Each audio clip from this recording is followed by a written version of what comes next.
So this is Matt Bramlett. The purpose of this video is to show how to take some files and decimate them and then put them into a single 3D object.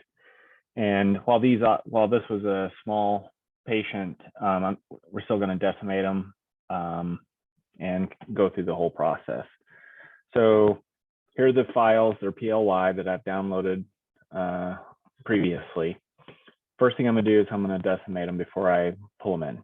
So I'm gonna open Meshlab, and this is where I have to pull in each one by itself. So I'm gonna import mesh, go to downloads, demo. And I know that the Mayo is the one that I wanna focus on. So I'm gonna first, especially on bigger ones, try to keep it without any decimation. But bone here, or even BP, or especially the lungs, are the biggest. So let's just go with them first. And I'm gonna pull in here. You can see the object here. I go to filters, and then I'm gonna go to the, what is it called? Here it is, simplification, remeshing, simplification, reconstruction, and then you go down to quadratic, where is it? Edge decimation. So if you just clicked apply, you're gonna get a reduction, but we're gonna do 0.1. And so we're starting out with 300,000 vertices, apply.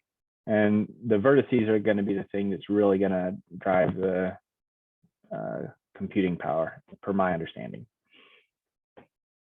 So it's decimating the lungs, and lo and behold, we get about a tenfold drop there. So now we have our decimated lungs, and for the purposes of everything we do, this is great for us. So now I'm going to save, export mesh as, and I'm going to label it lungs decimated .ply, and click OK. Done with that. So now let's close this project, import mesh. So I'm going to do, like I said, everything that is not Mayo is just my go-to. And here, you know, this looks pretty good. Can filter, simplification, quadratic edge, edge collapse decimation, 0.1, apply. Sorry. And I would do it for the others, but for the purposes of this demo, I'm just going to do the lungs and bone, just so you don't have to sit through all of that. Again, export mesh as, bone decimated, save, OK, done. So let's say I had done that for, I would have done it for the blood pool and the skin. And then if I'd needed the Mayo, I would have maybe given it a shot with the just the, without adding the 0.1, because it'll still do a little bit of a decimation. And ideally, each object you're aiming for 300, no more than 300,000 vertices. So the next step is I want to create, instead of each one being a STL or a PLY folder or model, I want them to all be part of the same thing. So I've opened up Blender. I'm going to grab this box and get rid of it. Otherwise, it will show up. And now I'm going to import.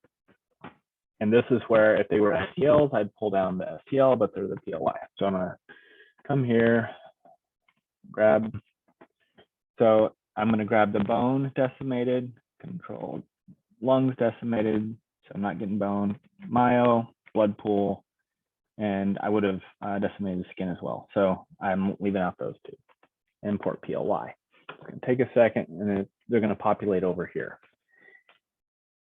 After this step, if all you were doing was creating an X3D, you would simply highlight all of them, which once they load, you'll see. You would highlight them all, shift there, they're all highlighted. And for X3D, it is as simple as now I go to X3D, click on this and label it and export. Done. For our purposes, what we're really wanting to do is move towards the GLTF or the binary GLB file type. And so for the NIH 3D print exchange. So I'm going to click on bone decimated. First, if I want to see it, I have to click this viewport shading. So now I can see what it actually is going to do. And then I'm going to go down to this, I think, shading. And new, it's important that everyone has a new material, but as long as you're walking through this, this step, it just creates a new. Now, I specifically like to pull this down to about right here every time, kind of right between these two. So, you know, a fifth or a fourth of the way down. And then you can see the base color here. And so it's already kind of, for the bone, it's kind of already close to that right there just by pulling down. So I'm going to be done with that. Simple as clicking on the next one, new. This is blood pool, base color. I'm going to pull it down to there, and then I'm going to go to, I like the blue, which you can see here.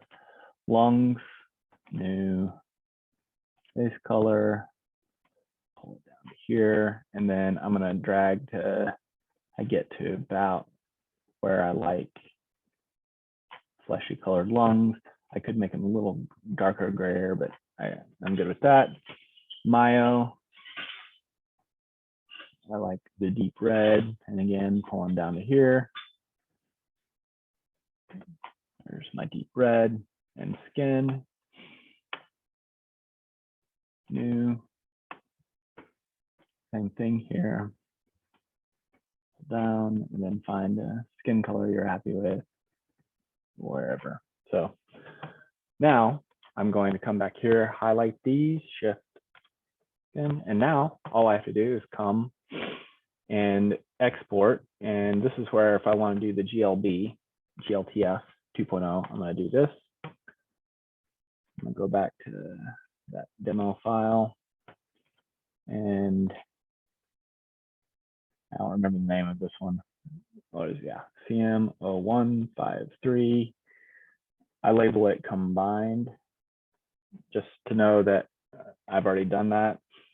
It's already doing the GLB, which is really the preferred method. It's the compressed one.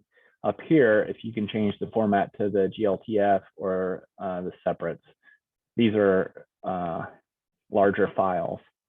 And now I'm going to export GLTF 2.0, this, and it's thinking about it. And when we're done, we'll have our GLB right here. And you can see it's 100,000 megabytes. I can tell you if it was X3D, it'd be about 50, because the GLB is a lot heavier. And so that's also why it's important to decimate, especially if we're going to be using the GLB. But the nice part about it is we've got the colors saved. So that is the extent of it.